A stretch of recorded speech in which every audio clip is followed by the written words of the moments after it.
নমস্কার, আমি অরবিন্দ কুমার দাস। প্রিয় ভাই বোনেরা, আজকে তোমাদের মাঝখানে নিয়ে এসেছি অত্যন্ত গুরুত্বপূর্ণ একটি কোর্স, ক্যারিয়ার কাউন্সেলিং কোর্স। এখানে তোমরা ক্যারিয়ারের সামনে বিভিন্ন কোর্স কী রয়েছে তা সম্পর্কে জানতে পারবে। প্রিয় ভাই বোনেরা, একটা জিনিস দেখবে, যখন তোমরা স্কুলে যাও সেখানে 10 রকমের স্টুডেন্টস থাকে, তাদের থট ক্রিয়েটিভিটি 10 রকম। ফলে একটা গতিশীল জীবনে মানুষ কিন্তু সামনে ভাবতে পারে না যে কোন কোর্সটি তার জন্য পরিপূরক।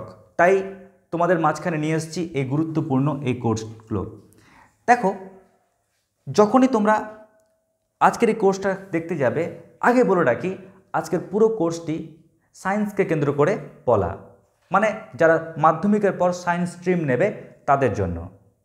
এবং এখানে আরেকটা কথা বলে রাখি, এখানে প্রচুর কোর্স রয়েছে, তাই আমি কোর্সের পুরো ডিটেলস কিন্তু জানাবো না। কেন? কারণ পুরো ডিটেলস জানালে ভিডিও প্রচুর বড় হয়ে যাবে। জাস্ট কোর্সগুলো কী কী, এর কাজ কী কী, জাস্ট এটা বলবো যেন তোমরা একটা ধারণা পাও। দেখো, যখন তোমরা মাধ্যমিক দিচ্ছ বা দিলে, দেখবে সেখানে তোমরা কিন্তু মাধ্যমিকে বাংলা, ইংরেজি, ইতিহাস, ভূগোল, ভৌতবিজ্ঞান, জীবনবিজ্ঞান, অঙ্ক এই সাবজেক্টগুলো পড়েছ। কিন্তু যখনই তুমি এবার মাধ্যমিকের পর সামনে এগোবে, একাদশ শ্রেণী, দ্বাদশ শ্রেণী, দেখবে সেখানে কিন্তু স্ট্রিম ভাগ হয়ে যায়। কীরকম? তুমি সায়েন্স নিয়ে পড়তে চাও, নাকি আর্টস নিয়ে পড়তে চাও, নাকি কমার্স নিয়ে পড়তে চাও, নাকি অন্যান্য। দেখবে বেশিরভাগ ক্ষেত্রেই সায়েন্স, আর্টস, কমার্সের মধ্যে স্টুডেন্টস কোনো না কোনো একটা স্ট্রিম বেছে নেয়। তবে আমি যদি বলি যে এই তিনটে স্ট্রিমের মধ্যে কোন স্ট্রিমের চাহিদা বেশি বা কোন স্ট্রিমের দাম বেশি, তাহলে এটা বলবো তোমার ক্রিয়েটিভিটি অনুযায়ী সমস্ত স্ট্রিমের দাম কিন্তু সেম, সমস্ত স্ট্রিম কিন্তু ভালো। তবে ফিউচারে যদি তুমি দেখো যে এর কোর্সের ফ্যাসিলিটি, কোর্স অপরচুনিটি, তাহলে এটা বলবো সায়েন্স স্ট্রিমের ক্ষেত্রে কোর্স অপরচুনিটি কিন্তু প্রচুর রয়েছে, প্রচুর কোর্স রয়েছে। তাই আজকে আমার আলোচনার বিষয়, তুমি যদি মাধ্যমিকের পর সায়েন্স নিয়ে পড়ো এবং উচ্চ মাধ্যমিক দাও, তাহলে উচ্চ মাধ্যমিকের পরে কোর্স ফ্যাসিলিটিগুলো কী কী রয়েছে। তো প্রথমে বলি, উচ্চ মাধ্যমিকের পরে তুমি যখন এগোবে তখন দেখবে একটা কোর্স রয়েছে বিটেক, বিটেক কোর্স। এখানে কিন্তু প্রবেশ করলেই, কোনো একটা ইঞ্জিনিয়ারিং কলেজে অ্যাডমিশন নিলেই, যখন বিটেকের জন্য অ্যাডমিশন নেবে, দেখবে সেখানে কিন্তু আবার অনেকগুলো স্ট্রিমে বিভক্ত হয়ে গেছে। যেমন ধরো মাধ্যমিকের পর সায়েন্স, আর্টস, কমার্স, অন্যান্য, ঠিক ওরকম বিটেকেও দেখবে রয়েছে কম্পিউটার সায়েন্স, ইঞ্জিনিয়ারিং। ধরো তোমার মনে হচ্ছে না আমি ফিউচারে সফটওয়্যার বানাতে চাই, ক্লিয়ার, বা আমি কম্পিউটার নিয়ে এগোতে চাই, ঠিক আছে, no problem, computer science engineering নিয়ে পড়ো। স্যার আমি সিভিল নিয়ে পড়তে চাই, সিভিল ইঞ্জিনিয়ারিং। কেউ ভাবছো যে না আমি ইলেকট্রিক্যাল এই পার্টগুলো নিয়ে এগোতে চাই, ইলেকট্রিক্যাল ইঞ্জিনিয়ারিং। এখানে কিন্তু সেই সমস্ত কিন্তু পার্টগুলো রয়েছে, স্ট্রিমগুলো রয়েছে। মানে তোমাদের ক্রিয়েটিভিটি অনুযায়ী তুমি যে কোনো একটা স্ট্রিম কিন্তু বাছতে পারো। নাম্বার 2 কি? বিএসসি। কারো যদি মনে হয় আমার ম্যাথ সাবজেক্টটা খুব ভালো লাগে, আমি আরও জানতে চাই ম্যাথস সাবজেক্টটাকে, বা আমি ফিজিক্স সাবজেক্টটাকে আরও জানতে চাই, আমি কেমিস্ট্রি সাবজেক্টকে জানতে চাই, আমি অন্যান্য সাবজেক্টকে জানতে চাই, তাহলে তুমি করো কি? বিএসসি। ক্লিয়ার? এরপরেও রয়েছে আরও পড়া, তবে আমি এই অবধি বলার পর চলে আসি এবার মেডিকেল। দেখো মেডিকেলের ক্ষেত্রে কি রয়েছে, এর ক্ষেত্রেও কিন্তু কোর্স অপরচুনিটি প্রচুর রয়েছে। তুমি ধরো ডক্টর হতে চাও, নো প্রবলেম, তুমি এমবিবিএস করো। কেমন? যদিও এই পরীক্ষাগুলোর জন্য লাগে এন্ট্রান্স পরীক্ষা। কোন পরীক্ষা এন্ট্রান্স লাগে A to Z আমি যখন কোর্সগুলো সম্পর্কে পার্সোনালভাবে বলবো, ভিডিও বানাবো, তখন উল্লেখ করে দেব। তুমি যদি মনে করো স্যার আমি দাঁতের ডাক্তার হতে চাই স্যার, তাহলে তুমি BDS এই কোর্সটি করো, clear, bachelor of dental surgery. Next কি? তুমি যদি মনে করো আমি হোমিওপ্যাথিক নিয়ে এগোতে চাই স্যার, তাহলে এই কোর্স করতে পারবে। তুমি আয়ুর্বেদিক কোর্সও করতে পারবে। যদি মনে করো যে না আমি পশু চিকিৎসক হতে চাই, ক্লিয়ার, পশু চিকিৎসক, তাহলে তুমি ভেটেরিনারি কোর্স করতে পারো। যদি মনে করো স্যার আমি অন্যান্য কোর্স এগোতে চাই, ফিজিওথেরাপি হোক কিংবা ওটিটি হোক, দেখবে কেমন হয় বিষয়টা, এমন একটা কোর্স যেখানে ডক্টরকে এবং নার্সকে সহায়তা করা যায়। খুব গুরুত্বপূর্ণ কোর্স এটি, প্যারামেডিক্যাল কোর্স। এই কোর্সের মধ্যেও কিন্তু প্রচুর ভাগ রয়েছে, এই প্যারামেডিক্যাল কোর্সের মধ্যে কিন্তু প্রচুর অপরচুনিটি রয়েছে, কোর্স অপরচুনিটি। ক্লিয়ার? কীরকম? যেমন বিপিটি, ওটিটি, এরকম কোর্স। ক্লিয়ার? নেক্সট কি, তুমি আসতে পারো নার্সিংয়ে। নার্সিংয়ের মধ্যে ভাগ রয়েছে, তুমি এএনএম করতে পারো, জিএনএম করতে পারো, তুমি বিএসসি নার্সিংও করতে পারো। ক্লিয়ার? আচ্ছা, এখানে একটু বলে রাখি তোমাদের, এএনএমের জন্য কিন্তু সায়েন্স আর্টস দুজনে অ্যাপ্লাই করতে পারে, তবে জিএনএম এবং বিএসসি নার্সিংয়ের জন্য কিন্তু কেবলমাত্র সায়েন্সই লাগে। Next, agriculture. দেখবে বিএসসি এগ্রিকালচার এখন খুবই দামি একটা কোর্স, এই কোর্সের চাহিদা কিন্তু প্রচুর রয়েছে। নেক্সট কি, আচ্ছা এগ্রিকালচারের ক্ষেত্রে বলে রাখি, এখানে কৃষির ওপর কিন্তু ভিত্তি করে কোর্সটি রয়েছে। বুঝতে পারছো যে কৃষি হচ্ছে আমাদের মানে ভারতের মেন প্রধান একটা দেশ বলতে পারো। সেখানে সেখানে প্রচুর কোর্সের বিষয় রয়েছে। আমি ডিটেলসে তোমাদের কোর্স সম্পর্কে বলবো যে এই কোর্সের সামনে কি কি তোমাদের জব ফ্যাসিলিটিও রয়েছে সামনে। যাই হোক, নেক্সট কি, আদার্সদের মধ্যে কি কি হতে পারে, যেমন বি আর্কিটেকচার, বিবিএ। বিবিএ মানে কি? বিবিএ মানে হচ্ছে ব্যাচেলার অফ বিজনেস অ্যাডমিনিস্ট্রেশন।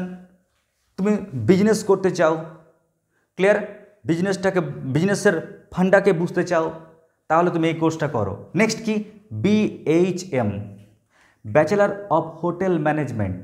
এটাও কিন্তু দারুণ কোর্স। ভাবিও না স্যার হোটেল ম্যানেজমেন্ট মানে হচ্ছে স্যার হোটেলের জিনিসপত্র আমি খালি বানাবো, না, এর মধ্যে প্রচুর কিন্তু রয়েছে স্কোপ, জব স্কোপ রয়েছে, প্লাস এর মধ্যে প্রচুর কোর্সের ভাগ রয়েছে। কেমন? তারপর রয়েছে বি ফার্মা, তুমি কোনো ওষুধ দোকান করতে চাও, কিংবা ধরো তুমি মেডিসিন সংক্রান্ত কিছু জায়গায় এগোতে চাও, তাহলে কিন্তু তুমি বি ফার্মা করতে পারো। নেক্সট কি, এনডিএ, ন্যাশনাল ডিফেন্স একাডেমি। ঠিক আছে, এখানে তুমি কিন্তু বলতে পারো মানে এই কোর্সটা কিন্তু খুব দামি কোর্স। দেখবে অনেক স্টুডেন্টস কিন্তু এই কোর্সের প্রতি একটা আকর্ষণ রয়েছে। ক্লিয়ার? নেভি হোক বা বলতে পারো আর্মি, এখানে কিন্তু দারুণ ফ্যাসিলিটি রয়েছে। তবে আর্মির ক্ষেত্রে বলি, আর্মির ক্ষেত্রে সায়েন্স আর্টস অ্যালাউ, কিন্তু বাকির ক্ষেত্রে কিন্তু অনলি সায়েন্স লাগে। নেক্সট কি, মাস কমিউনিকেশান। মাস কমিউনিকেশানটা কি? ধরো তোমার এদিক ওদিকে সংবাদ গ্রহণ করার বা বলার খুব কী বলতো একটা ক্রিয়েটিভিটি আছে, নো প্রবলেম, তাহলে এক কাজ করো, জার্নালিস্ট নিয়ে পড়তে পারো, ওখানেও তুমি মাস কমিউনিকেশানটা পেয়ে যাচ্ছ। ঠিক আছে, মানে তুমি সাংবাদিক হতে চাও, সাংবাদিক হতে গেলে তো এরকম তো নয় খালি কন্টেন্ট ক্রিয়েটার বা কিছু, ওর মধ্যে অনেকগুলো কোর্স রয়েছে, তাহলে তুমি মাস কমিউনিকেশান নিয়ে পড়তে পারো। ফ্যাশন ডিজাইনিং, গেলে সরস্বতী পুজো দেখলে কারোর ড্রেস তোমার খুব ভালো লেগে গেছে, তার মানে কী বলতো বিভিন্ন বিভিন্ন ধরনের জিনিস তুমি দেখছো, তোমার ব্রেনের ক্রিয়েটিভিটি দিয়ে আরও কী করে সেটাকে উন্নত করা যায় সেটা নিয়েও কিন্তু পড়া রয়েছে ফ্যাশন ডিজাইনিংয়ে। শুধু এটা একটা বললাম, এর অনেক দিকও রয়েছে। নেক্সট কি, অ্যানিমেশন অ্যান্ড মাল্টিমিডিয়া।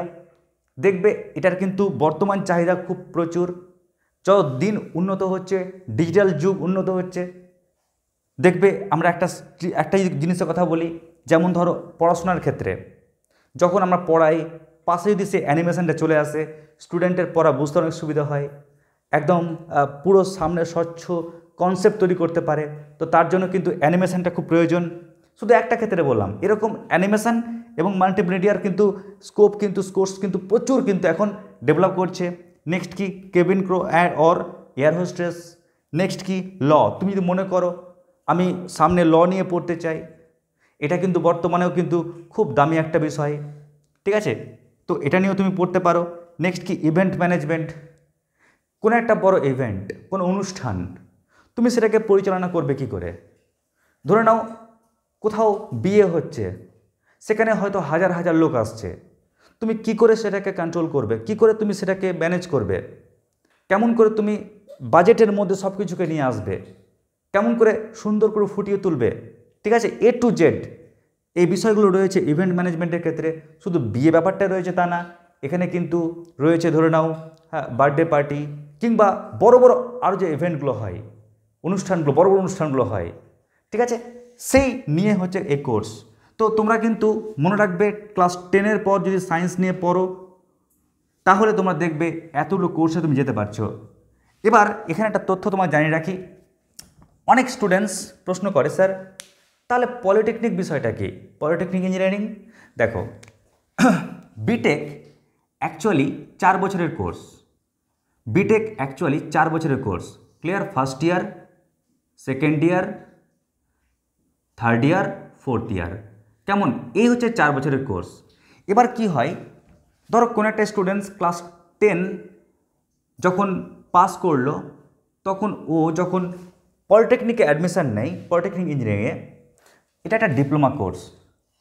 এই কোর্সটা করার পর তার ইঞ্জিনিয়ারিং ডিগ্রি তো আসলো, তবে ডিপ্লোমাতে যদি ও মনে করে আমি আমার পড়াশোনাটাকে আরও সামনে এগিয়ে নিয়ে যাব, তাহলে সে কিন্তু বিটেক করতে পারবে। কিন্তু সে বিটেক করতে গেলে তাকে কিন্তু আর ফার্স্ট ইয়ার পড়তে হবে না, তার কিন্তু কোর্স সেকেন্ড ইয়ার থেকে কিন্তু কন্টিনিউ চলবে। ক্লিয়ার? তার মানে স্টুডেন্টস ক্লাস 10 পাস করার পর সে কি করছে? পলিটেকনিক ডিপ্লোমা করছে। করার পর যখন সে বিটেকে অ্যাডমিশান নেবে, তখন তাকে আর ফার্স্ট ইয়ারটা করতে হয় না, তাকে একদম ডট সেকেন্ড ইয়ার থেকে পড়তে হয়।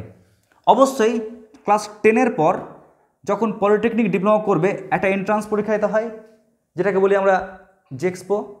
আর যখন পলিটেকনিক থেকে আবার বিটেকে আসে, তখনও কিন্তু একটা এন্ট্রান্স পরীক্ষা দিতে হয়, সেটা হচ্ছে জিলেট এক্সাম। যখন স্টুডেন্টস উচ্চ মাধ্যমিকের পর বিটেক করতে যায়, তখন যে পরীক্ষাটা দেয় এন্ট্রান্স পরীক্ষা, সেটা হচ্ছে WBJEE বা JEE মেন বা JEE অ্যাডভান্স। তবে প্রসঙ্গত বলে রাখি, আমি যখন তোমাদের সেপারেট আমি টপিক বলবো, তখন অবশ্যই প্রত্যেকটার ক্ষেত্রে কি কি এন্ট্রান্স পরীক্ষা দিতে হয় এই সম্পর্কে বিস্তারিত জানাবো। আশা করি তোমরা বুঝতে পেরেছো পুরো ফান্ডা। তাহলে আজকের মতো এটুকুটাই। নমস্কার, ধন্যবাদ।